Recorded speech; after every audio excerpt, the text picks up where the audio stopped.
कुंजन, आप अपने पक्ष में कुछ कहना चाहते हो? जज साहब, आपके कानून में हर जुर्म का धारा बना है। मर्डर करने पर 302 का धारा, बलात्कार करने पर 376 का धारा, लूटपाट करने पर 412 का धारा। मैंने तो सिर्फ सच्चा प्यार किया था जज साहब, सच्चा प्यार किया था। क्या आपके कानून में दिल तोड़ने पर कोई धारा नहीं बना है? नहीं। तो आग लगा दीजिए ऐसे कोर्ट और ऐसे कानून में।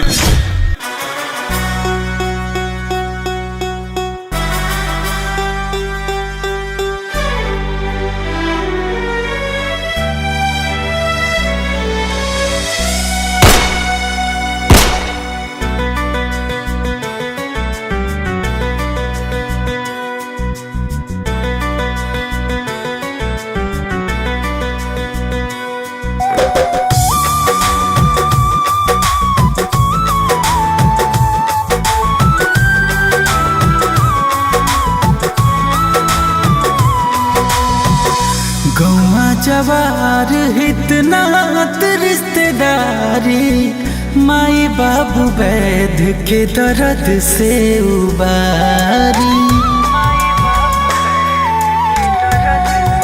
हाँ, गौवा जवार इतना रिश्तेदारी, माई बाबू वैध के दर्द से उबारी। मारे यार जेके यहाँ के सहारा बनल बा, मारे यार जेके यहाँ के सहारा बनल बा। अगिया लगा दी अपना कोर्ट में हुजूर बोली, दिल तोड़ला पा कवन धारा बनल बा। अगिया लगा दी अपना कोर्ट में हुजूर बोली, दिल तोड़ला पा कवन धारा बनल बा।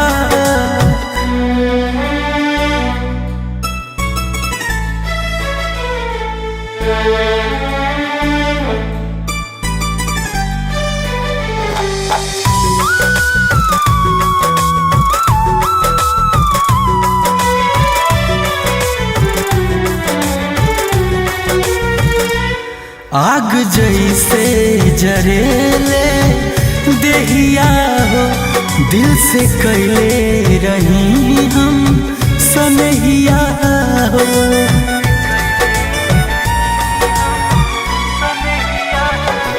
हाल जिंदगी के ऐसन भइल बा, जैसे धूप में उड़ेले रेहिया हो। बेसुकून क्षण भर कहाँ नजारा बनल बा, बेसुकून क्षण भर कहाँ नजारा बनल बा। अगिया लगा दी अपना कोर्ट में हुजूर बोली, दिल तोड़ला पा कवन धारा बनल बा। अगिया लगा दी अपना कोर्ट में हुजूर बोली, दिल तोड़ला पा कवन धारा बनल बा।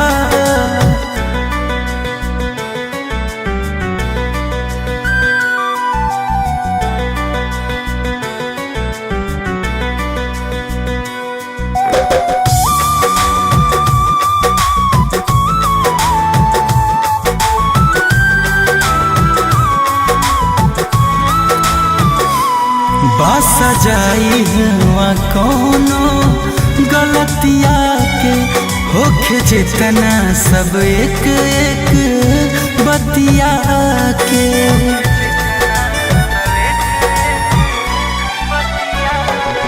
दोष ओकरा पे तनिको ना बाटे, हमर बाउर भइल हलतिया के। दिलवा टूट जाता के कर कब दोबारा बनल बा, दिलवा टूट जाता के कर कब दोबारा बनल बा। अगिया लगा दी अपना कोर्ट में हुजूर बोली, दिल तोड़ला पा कवन धारा बनल बा। अगिया लगा दी अपना कोर्ट में हुजूर बोली, दिल तोड़ला पा कौन धारा बनल बा।